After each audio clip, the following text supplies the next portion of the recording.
जब तक इंसान अच्छा नहीं, अभी हमने चुने ना, पार्टी के लोग हमने चुने, उनके जुए के अड्डे हैं, मैं ओपनली बोलता हूँ, उनके जुए के अड्डे हैं, उनके दारू के अड्डे हैं। ये क्या चल रहा है? मैं आज आपको बताता हूँ, मेरी मुमरा की 80% आबादी मुस्लिम है। मुस्लिम समाज हो या हिंदू समाज हो, हमारे कुरान में, हमारे भगवत गीता में दारू, जुआ, सिगरेट ये हराम लिखा हुआ है। तो क्या हमने गलत जगह पे वोट किया है? जो लोग दारू, जुआ, नशे की चीज कर रहे हैं उनको हमने वोट किया है, तो यानी हमने हमारे ईमान को झूठ करार दिया है। मैं आपसे जनता से पूछना चाहता हूँ, क्या हम हमारे उसूलों के ऊपर, हमारे कुरान के ऊपर, हमारे भगवान के ऊपर, हमारे अल्लाह के ऊपर हम कायम हैं? नहीं, हमको नुमाइंदे अच्छे चुनने होंगे। वो चुनने होंगे जो अपने घर, अपने इलाके से नशा मुक्त करेंगे, जो जुगाड़ मुक्त करेंगे। काम तो वो लोग कुछ नहीं कर रहे, ऊपर से जुगाड़, दारू ये सब चालू करे। आखिर में आपसे अपील करता हूं, मैं अच्छे नुमाइंदे चुनिए जो आपकी भलाई करेंगे, आपके इलाके की।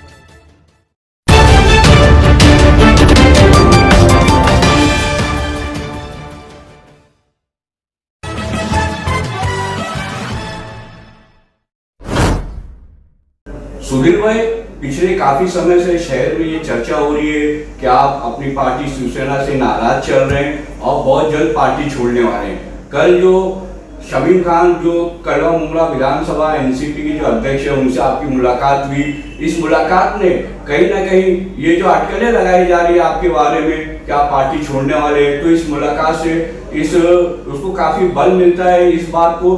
तो क्या है ये पूरी सच्चाई, क्या बताना चाहेंगे आप? क्या वाकई में आप पार्टी छोड़ने जा रहे हैं शिवसेना? आपका मैं धन्यवाद देना चाहता हूं कि आपने उस मुद्दे के ऊपर मुझसे बात की है। ऐसा है, मुमरा शहर है, मुमरा के शहर के अंदर हम लोग एक दिल से एक होकर यहाँ रहते हैं हम लोग। और रहते समय मेरे दोस्त है तो वो किसी और पार्टी में है, भाई है वो किसी और पार्टी में। तो ऐसा नहीं होता है, कुछ मसले ऐसे होते हैं कि जो बिजनेस के ताल्लुक से भी होते हैं। कहीं वो बिजनेस कर रहे हैं, वहाँ पर उनको, मेरे जो रिश्तेदार हैं उनकी तरफ से उनको अगर कोई मसले हल करने हैं तो उस सिलसिले में भी मीटिंग हो सकती है। बहरहाल आपने जो सवाल किया है कि उनके मुलाकात से अटकल है, तो मुलाकात हम लोग हमेशा करते रहते थे। आज वो आए थे एक दिन, उन्होंने कहा था कि मुझे आपके यहाँ बैठ के नाश्ता हम लोग बैठ के साथ करेंगे। बहुत दिन हो गए, हम मिले नहीं कोविड की वजह से। तो इसके पहले भी आपसे मुलाकात हो चुकी है? हाँ, हम तो मिलते रहते हैं, कभी एक बार दो बार हम लोग ऐसे। वैसे देखो, एक दूसरे के घर जाना बहुत कम होता है, लेकिन मिलना तो हमेशा रहता है। पर ये नहीं, ऊपर के हमारे जो नेता लोग हैं वो भी एक दूसरे से मिलते हैं, ऐसा नहीं होता है। बस ये सिर्फ मुमरा ऐसा है कि जहाँ पर कोई मिले तो फिर राजनीति हो जाती है। लेकिन थाना में तो कई नेता रोज शाम को, रोज सुबह कहाँ जा रहे कहाँ नहीं जा रहे वो बोल के जाते हैं एक दूसरे को। तो ये मिसला हमको मुमरा वालों को थोड़ा सा बाहर रखना पड़ेगा कि हर एक बार कोई किसी से मिलता है तो सिर्फ राजनीति की तौर मिलता है, ये ज़रूरी नहीं है। कोई दोस्ताना ताल्लुक हो सकते हैं, कुछ बिजनेस के आपस के चर्चे हो सकते हैं, कुछ ऐसे मसले हो सकते हैं जो हम दोनों मिलकर के सॉल्व कर सकते हैं, हो सकता है। और इस बात में कहाँ तक सच्चाई है कि जैसे कि शहर के अंदर अफवाहें मतलब फैली हुई है कि आप शिवसेना पार्टी से नाराज चल रहे हैं और पार्टी को छोड़ने वाले, क्या है ये पूरा मामला? ऐसा कोई नहीं है। मैं मेरे कार्यकर्ताओं को, मेरे पार्टी को, मुझे कोई सफाई देने की ज़रूरत नहीं है। मेरे पार्टी और मेरे कार्यकर्ता दोनों ही जानते हैं कि जो भी निर्णय सुधीर भगत लेगा वो पार्टी को और कार्यकर्ता को बोल कर लेगा।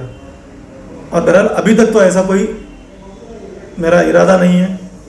एक औपचारिक चर्चा थी, वो हमने की, और उसके बाद ठीक है। ऐसा देखो, मेरा ना एनसीपी के, मेरे जो दोस्त हैं एनसीपी में, उनसे किससे भी मेरा मनमुटाव नहीं है, ना एनसीपी के लीडर से, ना एनसीपी के हम लोग को फाउंडर है।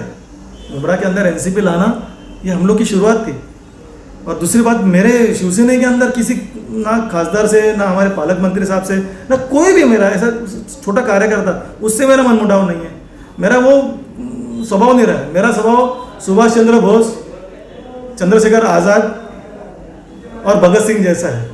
मैं बोल करके कुछ नहीं करता हूँ, जो भी है वो सीधे तौर पे करता हूँ। तो सुधीर भाई, क्या हम ये मान के चले कि आगामी मनपा चुनाव सुधीर भगत साहब अपनी ही पार्टी शिवसेना से लड़ेंगे? हाँ, जरूर, क्यों नहीं। अभी तक तो ऐसा कुछ हुआ नहीं है। अब वो पार्टी तय करेगी। देखो ऐसा है कि मैं तो मेरी पार्टी से लड़ना चाहता हूँ, अब पार्टी के वरिष्ठ जो निर्णय लेंगे उसके बाद ही तो मुझे निर्णय लेना पड़ेगा। तो पार्टी के वरिष्ठ ने अभी तक ऐसा कुछ नहीं कहा और मेरा उनसे कुछ मनमुटाव है ही नहीं। बस एक मुलाकात हो गई और उस मुलाकात का जो आज मतलब निकाला गया। हाँ ठीक है, देखो गलत भी हो सकता है, सही भी हो सकता है, लेकिन उसका हमेशा राजनीतिकरण नहीं होना चाहिए। सामाजिक तौर पर भी हम लोग मिल सकते हैं। सुधीर भाई, अब हम बात करेंगे आपकी पार्टी शिवसेना की और उसके संगठन की। इस वक्त राज्य में आपकी पार्टी की सरकार है, महाविकास आघाड़ी की सरकार है और जो मुख्यमंत्री है वो भी आपकी पार्टी से आते हैं, उद्धव ठाकरे साहब। जो पालक मंत्री है थाने जिले के और जो शहर विकास मंत्री एकनाथ शिंदे साहब वो भी आप ही की पार्टी के। यहाँ के जो खासदार है डॉक्टर श्रीकांत शिंदे वो भी आपकी पार्टी से। फिर आखिर क्या वजह है कि मुमरा को मतलब नेगलेक्ट किया जा रहा विकास के कामों को लेके? ऐसा लोगों के अंदर चर्चा है कि मुमरा के साथ सौतेला रवैया अपनाया जा रहा है टीएमसी द्वारा। क्या कहना चाहेंगे इस बारे में? आपने जो सवाल किया उसका मैं जवाब देना चाहता हूँ कि मुख्यमंत्री हमारे पार्टी का है, पालक मंत्री हमारे पार्टी का है, खासदार भी हमारे पार्टी का है, आमदार भी हमारी पार्टी का है, क्योंकि आज हमारी तीनों की एक सरकार है। तो ताल्लुकात से मैं बताना चाहता हूँ कि ये सभी लोग हमारे पार्टी के हैं और म्युनिसिपल कॉरपोरेशन अपनी तरह से पूरी कोशिश कर रही है। लेकिन ये जो कोविड का मसला आ गया उसकी वजह से कुछ मसाल रह गए होंगे, तो बहरहाल वो अभी जैसे ये मामला कोविड का या जो बीमारी का है वो निकलता है उसके बाद फिर अपनी ताकत दिखा देगी। सुधीर भाई, आपने देखा होगा कि अभी बारिश का जो मौसम अभी इसकी शुरुआत हुई है और जो पहली वर्षा थी एक ही दिन की बारिश के अंदर मुमरा जलथल हो गया था। जो नाले थे जो साफ नहीं किए गए थे पूरी तरीके से, वो उबाल खा के उसका जो गंदा पानी है वो रोड के ऊपर आ गया था और लोगों के घरों के अंदर आ गया था। इससे शहर के लोगों को काफी परेशानी हुई। लेकिन यहाँ की जो सत्ताधारी पार्टी एनसीपी उसके जो नगर सेवक है उन सभी का मतलब ये कहना है कि ये ठेकेदार की लापरवाही है, उसके चलते वो काम समय पे बराबर नहीं करते, इसकी वजह से ये लोगों को परेशानियां झेलनी पड़ी। उन्होंने इसका ठीकरा जो है वो सीधा कॉन्ट्रैक्टर के ऊपर फोड़ा है। क्या कहना चाहिए, क्या ये केवल कॉन्ट्रैक्टर की लापरवाही है, क्या नगर सेवकों की जिम्मेदारी नहीं? पूरी जिम्मेदारी नगर सेवकों की। नगर सेवक क्या सो रहे थे क्या? मई महीना चला गया तब क्या कर रहे थे ये लोग? जब उनको पता था कि बारिश एक हम लोग पता नहीं 7 तारीख लेके क्यों चलते हैं, 1 तारीख लेके क्यों नहीं चलते? कोई भी चीज़ 7 दिन पहले के क्यों नहीं होती? इससे पहले भी हम भी तो नगर सेवक थे, हमारे वक्त में भी तो ये हुआ था। लेकिन ऐसे जैसे जो हालात आज अम्बेडकर नगर के हुए थे, ऐसे हालात जो हालात संजय नगर के हुए थे, जो हालात शैलेश नगर के हुए थे वो पहले नहीं हुए थे। 26 जुलाई की भी बारिश आई थी लेकिन उसमें पहाड़ ढह गया था, मट्टी आई थी, कचरा नहीं। ये नगर सेवकों की लापरवाही है और नगर सेवकों को तो बहुत फोटो खिंचाने की आदत थी। मैंने कई नगर सेवकों के तो मई महीने में फोटो देखे थे कि हम हमारे काम में ही हमारा नाम है और कार्य सम्राट नगर सेवक और काम बोलता है। ऐसे कई लोगों के फोटो मैंने नारियल फोड़ते हुए देखे थे। तो वो नारियल कहाँ गए? जो फूटे थे उनका पानी कहाँ गया? क्या उनके पानी ने जो नारियल फोड़े थे वो पानी ये गटर का सब साफ करके बह गया क्या? सवाल ये है कि जनता को सिर्फ फोटो मत दिखाइए, बैनरबाजी जुमलेबाजी से अच्छा काम करके दिखाइए। अब मुझे ये सवाल ऐसा है कि ये जो ठेकेदार है इसको पैसा किस बात का दिया जाएगा? 2 बार तो पहले बार कचरा पानी ने साफ कर दिया, दूसरी बारिश आई, दूसरी बारिश ने नाला साफ करके दे दिया। तो नाले तो सफाई तो बारिश ने कर दी, अब सिर्फ क्या कचरा उठाने का पैसा दिया जाएगा?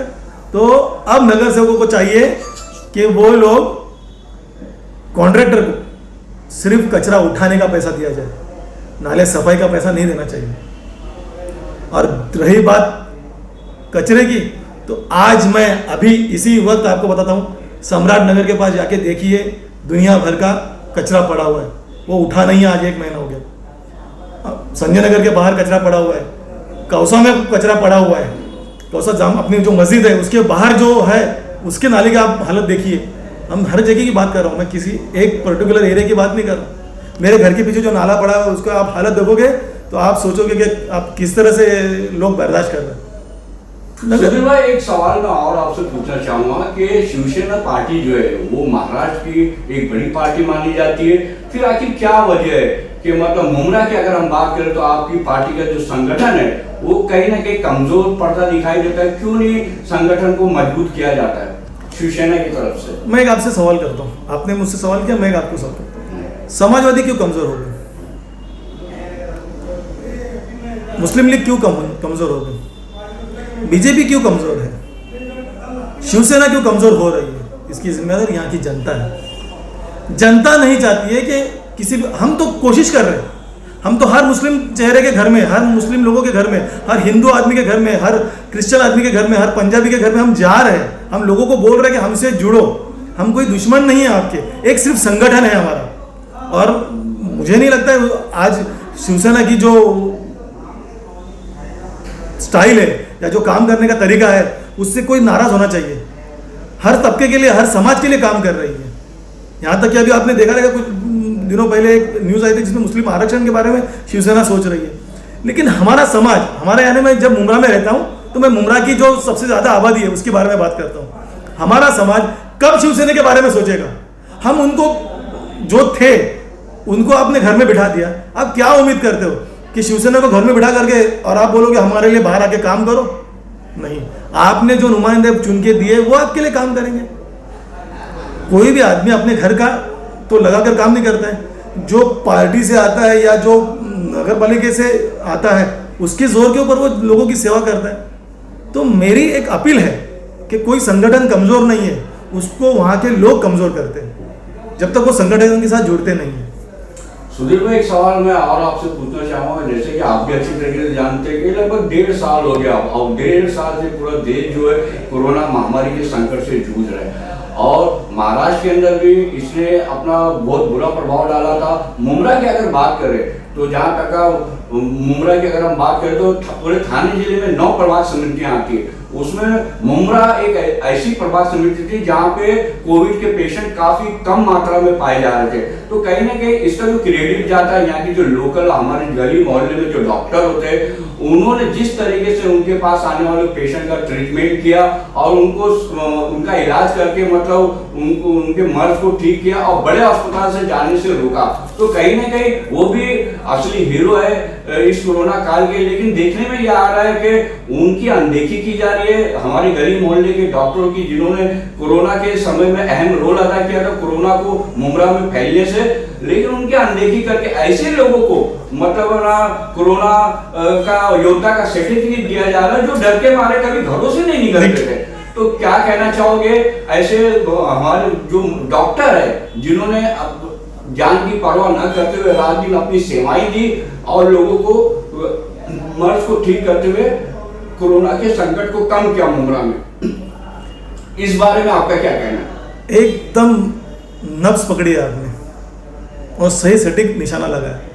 मैंने कुछ दिनों पहले एफबी के ऊपर कहीं राज्यपाल के पास कुछ लोगों को लेके जाते हुए मैंने देखा है, कुछ नगर सेवक यहाँ के ऐसे लोग जो चरसी गंजेड़ी लोग हैं जो हमेशा दारू में टुन रहते हैं, ऐसे लोगों को जिन्होंने कभी किसी खुद के घर में जिनके अनाज नहीं है ऐसे लोगों ने अनाज बांटा है करके, या कुछ लोगों को, कुछ पत्रकारों को, ऐसे लोगों को राज्यपाल से योद्धा का तमगा दिलाया या सर्टिफिकेट दिलाया, आप जैसे कहते हो।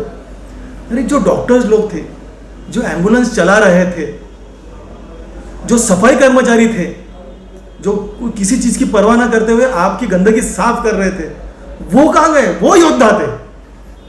जो टीएमसी की बस चला रहे थे वो योद्धा थे। हमको हमारी सोच सिर्फ कार्यकर्ता तक सीमित है। कार्यकर्ता को खुश करो, चंद पत्रकारों को खुश करो, चंद जो बड़े लोग हैं उनको खुश करो, उनको योद्धा का ये दे दो। क्या चल रहा है? वो लोग योद्धा थे जो लोग रास्ते पर जमीन में थे, जमीन पर काम कर रहे थे। हमने कई लोगों को देखा है, कई परिवार को, वो लोग ने खुद ने अपनी एम्बुलेंस खुद चला करके यहाँ से लोगों को बंबई तक लेके गए। मैं किसी परिवार का नाम नहीं लेना चाहता हूँ, नहीं तो फिर वो जैसे सेल्फिशनेस हो जाएगा या मैं किसी को बढ़ावा दे रहा हूँ, नहीं, लेकिन मैं सच हकीकत बोल रहा हूँ। वो लोग जो एम्बुलेंस चला रहे थे वो लोग जो बस चला रहे थे, वो लोग जो आपकी गटर साफ कर रहे थे, वो लोग जो कोविड के अंदर आपका काम कर रहे थे, वही लोग जो होते हैं वो कोविड के योद्धा होते हैं। आप लोग ने अपने ही कार्यकर्ता को बढ़ावा देने के लिए सबको लेके गए और वहां पर सर्टिफिकेट, चले वो योद्धा का वैल्यू भी खत्म कर दिया आपने। आपका तो खुद का वैल्यू कुछ है ही नहीं, आपने उनका भी वैल्यू खत्म कर दिया। सुधीर भाई, मुमरा के अंदर विपक्ष इतना कमजोर क्यों है? क्या वजह है इसकी आपकी नजर में? देखो, ऐसा है कि विपक्ष को मजबूती जनता देती है। जनता ने भी एक विपक्ष खड़ा करना चाहिए। आज राष्ट्र की हालत भी वही है। जनता एक अच्छा विपक्ष भी नहीं दे पा रही है। प्राइम मिनिस्टर तो छोड़ो, एक विपक्ष भी नहीं दे पा रही है। हमको भी एक सोचना चाहिए कि ठीक है, एक पार्टी चुनकर आती है, उसकी मेजोरिटी होती है, लेकिन विपक्ष तो दो आप। आपने विपक्ष ही नहीं दिया। जनता सिर्फ एक जैसे घोड़े के बाजू में एक वो जो पट्टा लगाया, जो भी ढक्कन लगाया होता है, वो सिर्फ सामने ही देखता है। बस सामने, बस जो बैनर के ऊपर दिख रहा है, जो मोबाइल पे चल रहा है वो। लेकिन हकीकत में देखिए, आज मैं आपको बताता हूँ, कई इलाकों की हालत इतनी खराब है, लेकिन फिर भी हम किसी से पूछने को जाओगे, अरे साहब आपने हमारा ये काम नहीं किया। बोले भाई हम तो अभी आपके पास है ही नहीं। अरे हमने तो आप ही को वोट किया। किसको वोट किया? तो फिर वो फलाना फलाना पार्टी का नाम और वो सिंबल बताते। हमको लगा आप, ऐसा नहीं होता है। आपको एक इंसान देखना पड़ेगा, उस इलाके में कौन सा इंसान। जब नगर सेवक की बात आती है तो वो इंसान के तौर से आप देखिए। तो आप मानते हैं कि शहर में एक मजबूत विपक्ष होना चाहिए? शहर में होना चाहिए, अपने जिले में होना चाहिए, अपने स्टेट में होना चाहिए, अपने राष्ट्र में होना चाहिए। हर जगह पे एक विपक्ष मजबूत होना चाहिए। सुधीर भाई, क्या कहना चाहेंगे आप? कई साल पहले जो यहाँ की सत्ताधारी पार्टी है एनसीपी, उसकी तरफ से एक स्लोगन, बहुत प्यारा स्लोगन था कि सोच बदलो मुमरा बदलेगा। तो आज काफी सालों के बाद कैसे देखते हैं आप, कितना बदलाव आया मुमरा में, कितना विकास हुआ आपकी नजर में? मोहन भाई, आपने एक सही सवाल किया और उसका मैं एक जवाब देना चाहता हूँ कि जिस पार्टी का आपने एनसीपी पार्टी का नाम लिया था कि सोच बदलो मुमरा बदलेगा, मुमरा के लोगों ने सोच बदली। मुमरा के लोगों को क्या मिला? जहाँ 18 नगर सेवक एनसीपी के दिए हैं, मुमरा के लोगों ने क्या लाइट का मसला हल हुआ? क्या ट्रैफिक से निजात पाई? क्या हॉकर्स का मसला हल हुआ? क्या कब्रस्तान जिस जगह पे था उस जगह पे मिला? क्या गर्ल्स हॉस्टल आपको मिला? तो मुमरा ने तो अपनी सोच बदली, लेकिन आपने मुमरा की सोच के ऊपर नकारा साबित हुए। अब मुमरा की बारी है। अब मुमरा बोलेगा कि सोच बदलो, तब मुमरा बदलेगा। और सुधीर भाई, सबसे आखिर में, जैसे कि आप भी जानते हैं कि आगामी मनपा चुनाव दिन ब दिन करीब आते जा रहे हैं और हो सकता है कि बारिश बाद से सरगर्मियां जो है चुनाव की काफी तेज हो जाएंगी। तो क्या कहना चाहेंगे आप मुमरा कोसा की जनता से? क्या अपील करना चाहेंगे आगामी मनपा चुनाव को लेकर? मैं मुमरा की जनता से एक लड़का होने के नाते, एक यहाँ की पैदाइश होने के नाते, आपके अंदर का एक घर का सदस्य होने के नाते मैं आपसे विनती करना चाहता हूँ। पार्टी, हर एक पार्टी अपने बलबूते में मजबूत होती है। बस आप अपने इलाके में जो अच्छा आदमी, जो लड़का या जो इंसान या जो लेडीज आपके इलाके में जो अच्छा काम कर रही है ना, वो किसी भी पार्टी के हो, उसको चुनिए।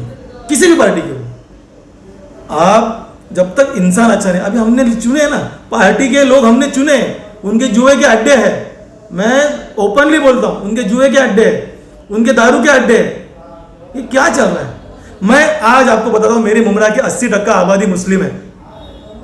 मुस्लिम समाज हो या हिंदू समाज हो, हमारे कुरान में, हमारे भगवत गीता में दारू, जुआ, सिगरेट ये हराम लिखा हुआ है।